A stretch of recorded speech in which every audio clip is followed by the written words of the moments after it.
The ripple of kindness. In the small town of Willow Creek, nestled between rolling hills and a winding river, life moved at a gentle pace.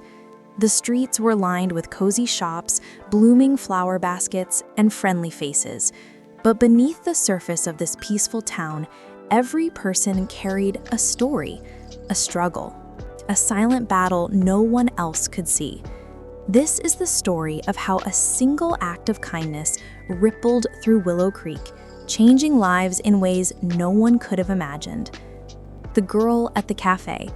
The bell above the door of Rosie's cafe jingled as Mia pushed it open. The scent of fresh coffee and warm pastries filled the air, wrapping her in a comforting hug. It was early morning and the cafe was quiet except for the soft hum of the radio and the clinking of dishes in the back. Mia, a 17-year-old with dark curls and tired eyes, slipped behind the counter and tied her apron. She worked the morning shift before school, a routine she'd kept for 2 years to help her family. Mia's life wasn't easy. Her mom, Lisa, had been sick for months, and medical bills piled up faster than they could pay them. Her dad had left when she was a baby, and her older brother, Jake, was away at college, leaving Mia to care for her mom and younger sister, Ellie. She loved her family, but the weight of it all pressed on her chest like a heavy stone. At school, she was quiet, blending into the background, hiding her worries behind a polite smile. That morning, a man in a gray coat walked into the cafe. He was a regular, always ordering a black coffee and a blueberry muffin, sitting by the window with a newspaper. Mia didn't know his name, but she noticed the way his shoulders slumped, as if he carried something heavy too. She poured his coffee and set the muffin on a plate, her hands moving automatically. "Good morning," she said softly, placing his order on the table. He looked up, his eyes tired but kind. "Morning, Mia. Thanks." His voice was low, almost lost in the hum of the cafe. Mia hesitated.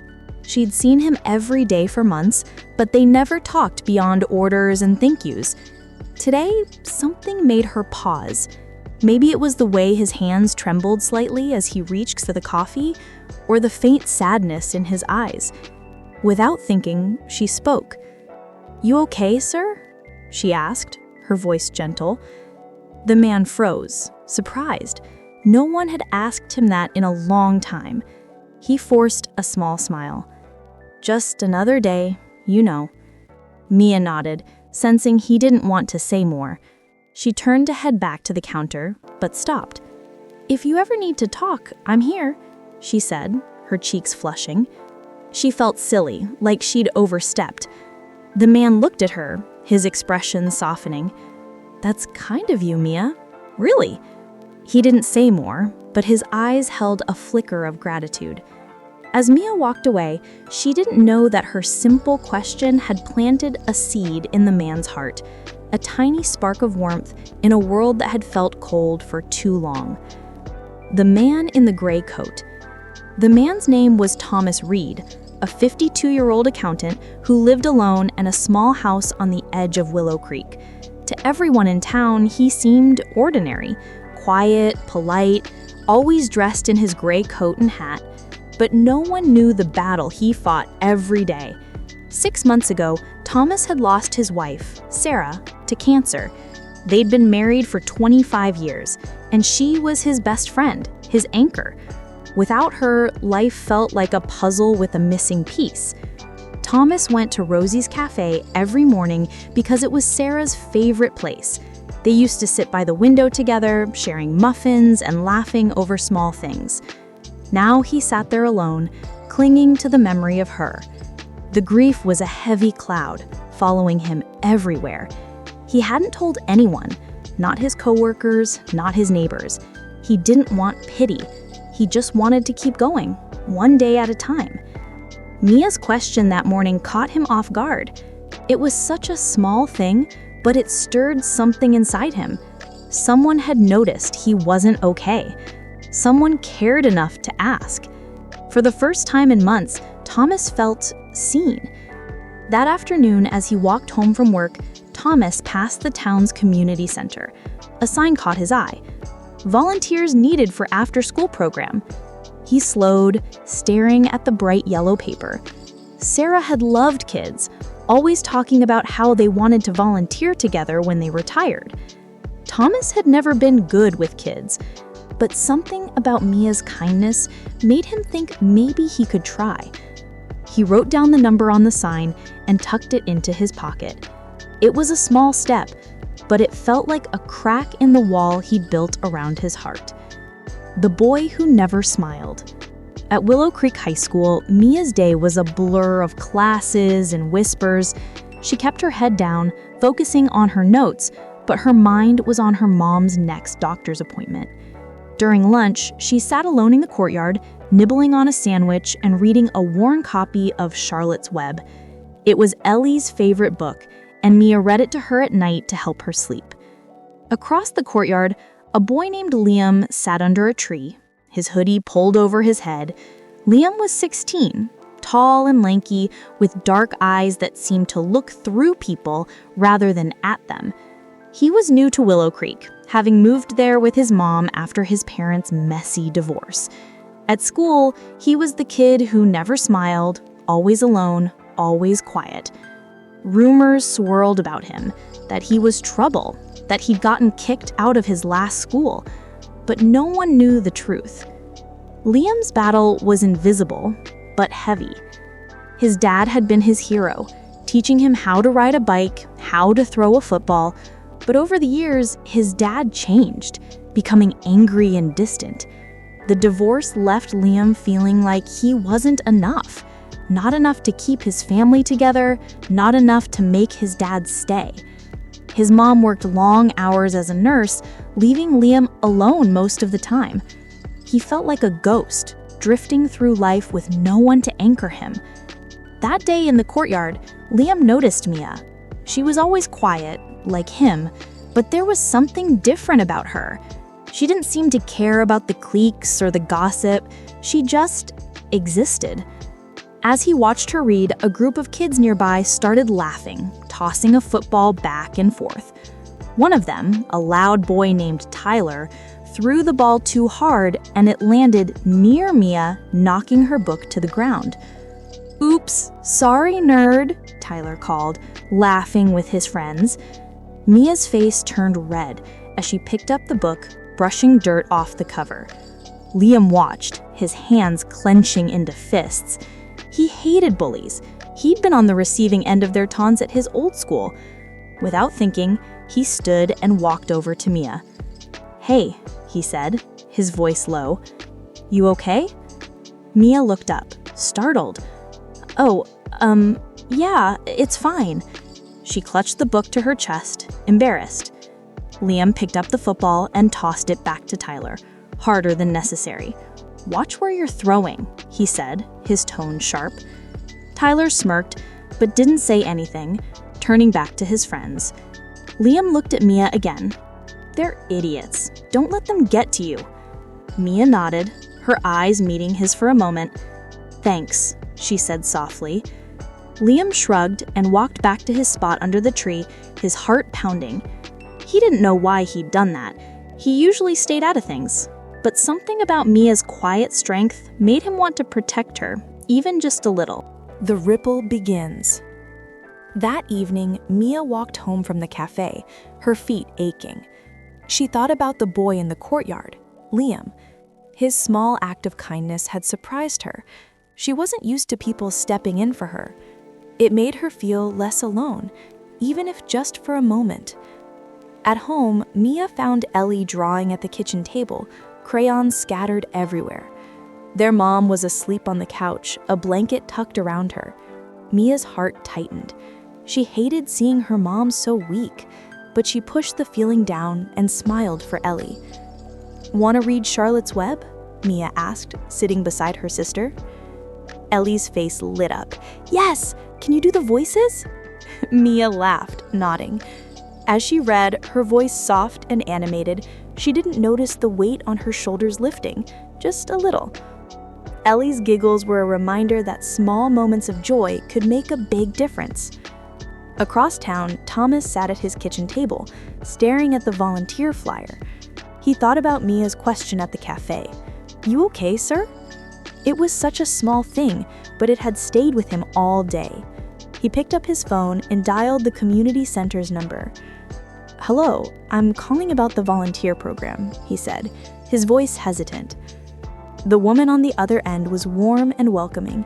"That's great. We need help with our after-school program for kids. Can you come by tomorrow to talk?" Thomas agreed, his heart racing. He wasn't sure if he was ready, but he wanted to try. For Sarah, for himself, and maybe for the girl at the cafe who reminded him that kindness still existed. The after-school program. The next day, Thomas arrived at the community center, his gray coat neatly buttoned. The room was bright and noisy, filled with kids drawing, playing games, and laughing. Thomas felt out of place, but the program director, Miss Carter, greeted him with a warm smile. "We're so glad you're here, Mr. Reed. The kids need mentors, someone to listen and spend time with them. You don't need to be perfect, just be yourself." Thomas nodded, unsure.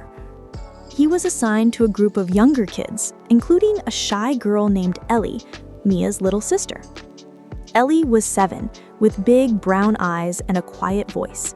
She sat alone, coloring a picture of a butterfly. Thomas approached her cautiously. "Hi, Ellie. I'm Thomas. That's a beautiful butterfly." Ellie looked up, surprised. "Thanks," she mumbled. "It's for my mom. She's sick." Thomas's heart ached. He knew that pain too well. "I bet she'll love it," he said softly. "Want to tell me about it?" Ellie hesitated, then started talking. She told him about her mom, about how Mia worked so hard, about how she missed her big brother.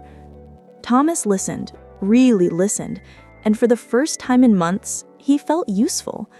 He didn't have all the answers, but he could be there for this little girl, just like Mia had been there for him with her kind words. The unexpected connection.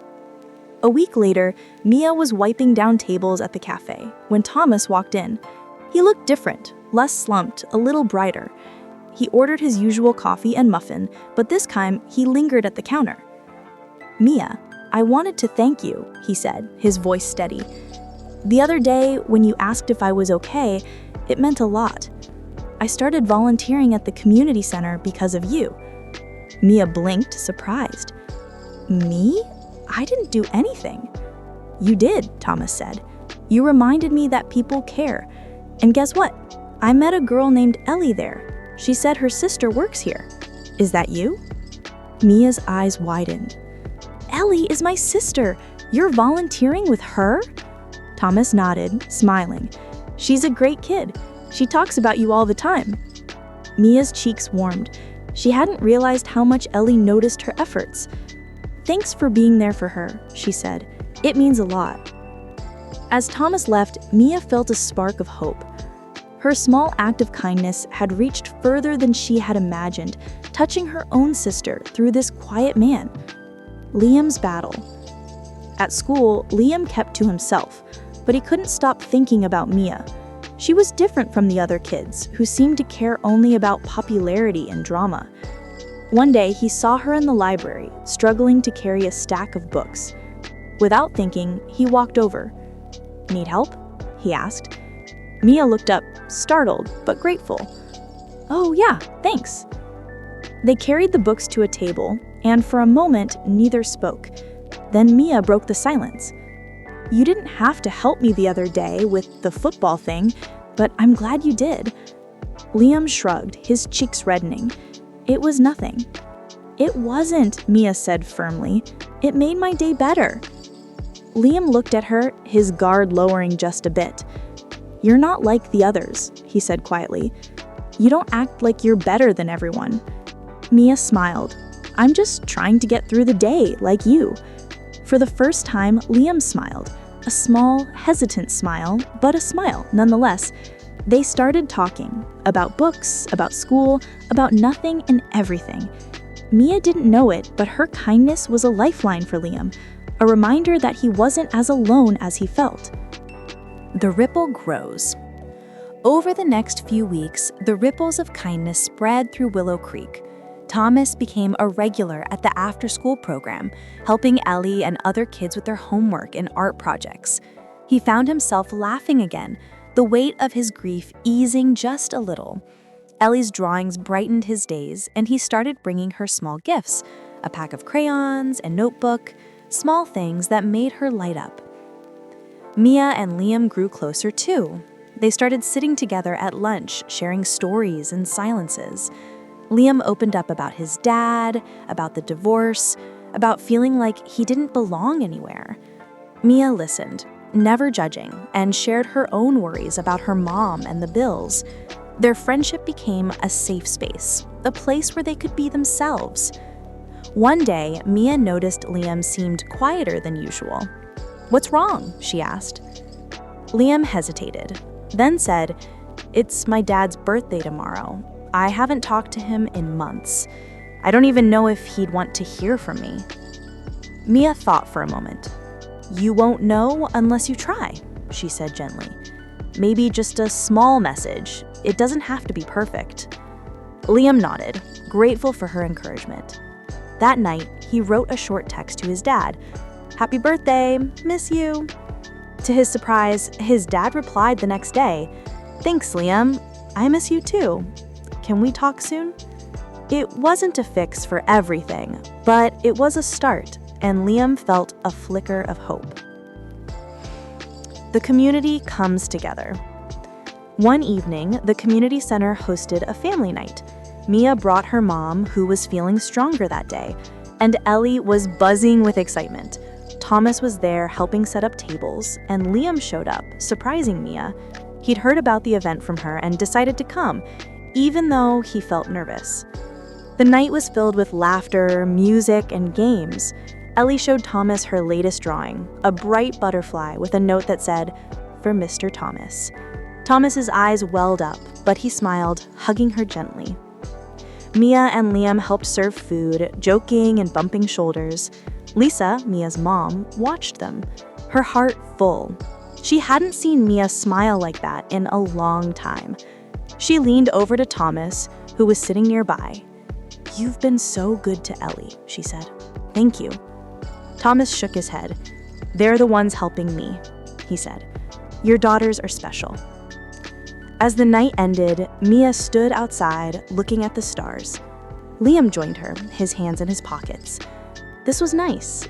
I didn't think I'd like it, but it feels good to be around people." Mia nodded. "Yeah, it's like we're all connected, you know? Even when we don't realize it." The power of kindness. Months passed, and the ripples of kindness continued to spread.